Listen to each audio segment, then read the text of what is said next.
Hello, creatives, and welcome to the first takeaway episode.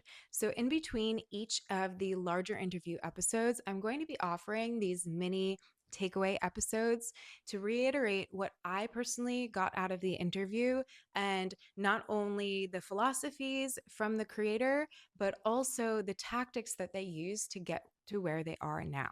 Anya's interview was particularly interesting for me because I've known her for 10 years and she was actually one of my first mentors in the creative space. And something that really drew me to her was her ability to have an idea and execute immediately and not really care about if it was messy, if it was unfinished. She would just put it on stage and throw it out there into the world and learn along the way. And something about Anya is when she needed a stage, she created one. She actually built it. And when she needed a wellness center, she built one. And when she needed an aerial studio, she made that happen as well. So, takeaway number one is she never asked for permission, she just did it. And we live in a day and age now where we don't need permission to create, we can just do it. There are fewer and fewer gatekeepers. If you want to make music and put it out, you can. If you want to write and publish, you can. If you want to exhibit your art, you can find walls, cafes, somewhere to exhibit the work. And if you want to perform, you can make anything a stage. This is actually a tactic that I've used in my creative career as well, and I've found it to be instrumental into getting me where I am now. When I needed a gallery, I founded a gallery. When people wouldn't exhibit my art on the walls, I said, hey, all I need is floor space. So you can really get creative of how you exhibit your work and how you put it out there. And if the only thing that's blocking you are your fears, your doubt, your perfectionism, low self confidence, try to put something out there. Because the interesting thing about motivation and confidence and competence is it starts from momentum, not the other way around. So if you take the first little step towards whatever you're trying to create, whatever you're trying to do in your life, that actually creates that momentum, actually creates the motivation and actually creates the competence to get you where you need to go. Takeaway number two, she doesn't care what people think. Like she actually doesn't care. And I really felt that in the interview when she said, I said, oh, you're so brave for doing these things. And she said, I want to question this idea of brave because brave means you're doing something you're scared of. And the truth is, I don't care. I'm here for your entertainment.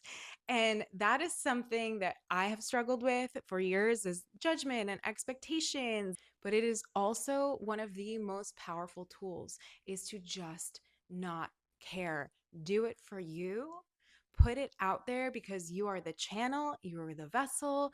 And as Martha Graham once said, it is not our responsibility as creatives to judge what is coming out of us. It's just our responsibility to get it out in the world. Takeaway number three, I love hearing about the beliefs that drive people's creative energy and that make them who they are. And typically they're quite different. They're nuanced.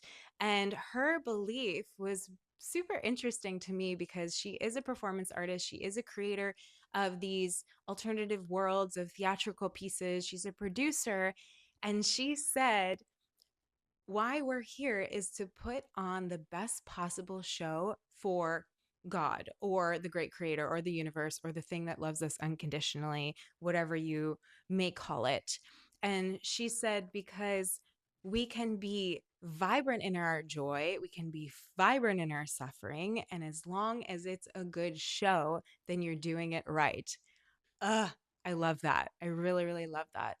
Be vibrant in your joy, be vibrant in your suffering as long as it's a good show. And I think that is a really beautiful and powerful belief for creatives because it is our job to feel. It is our job to communicate the human experience, to communicate emotion.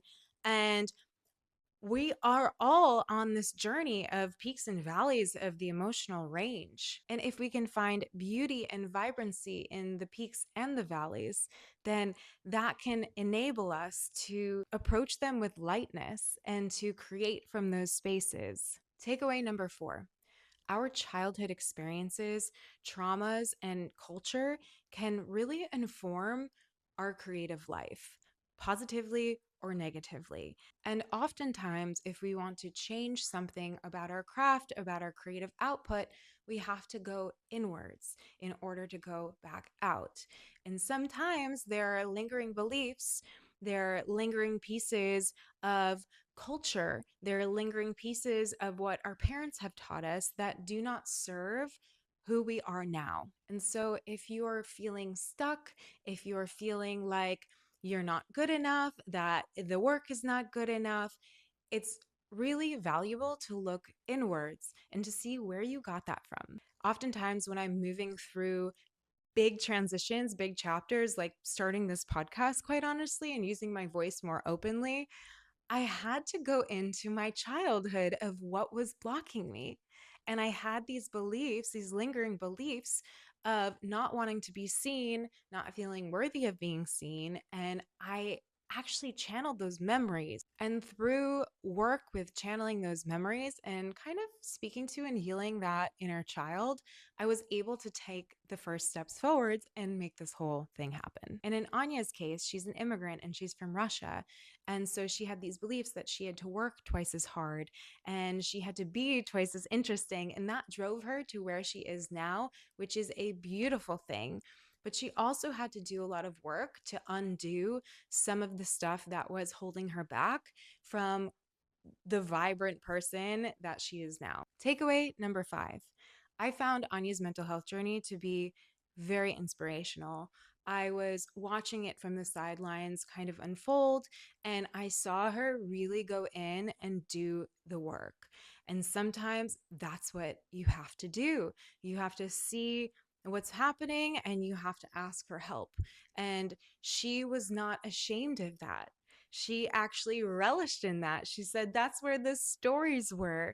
And I thought that was a really powerful thing for her to own that journey, to not be ashamed of everything and to say, hey, I need help right now. I'm going to make it happen.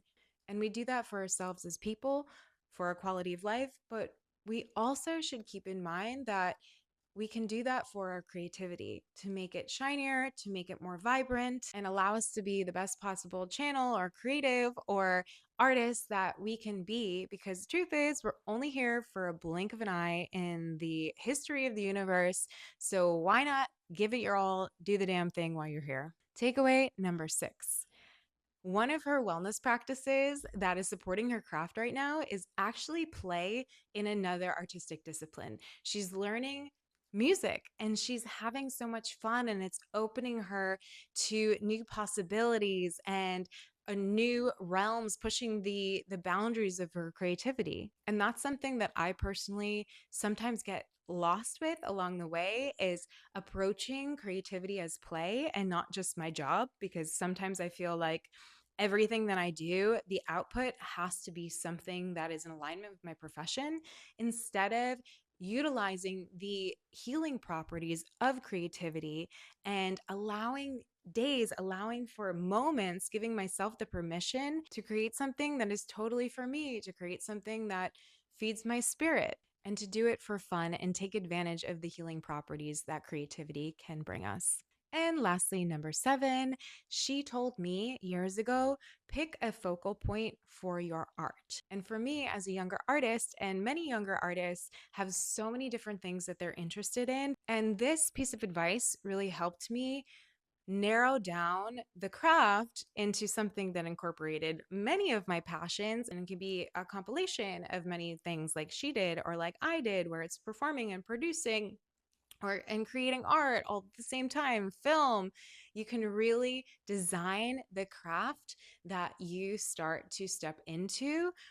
But something that really helped me and helped her as well is become a master of that and really push it and narrow that journey a little bit so you have a specialty and then you can diversify later on. So those are my takeaways from Anya's podcast, but if you haven't given it a listen, it is worth checking out. And if you have any other takeaways, feel free to drop them in the comment. I would love to read them.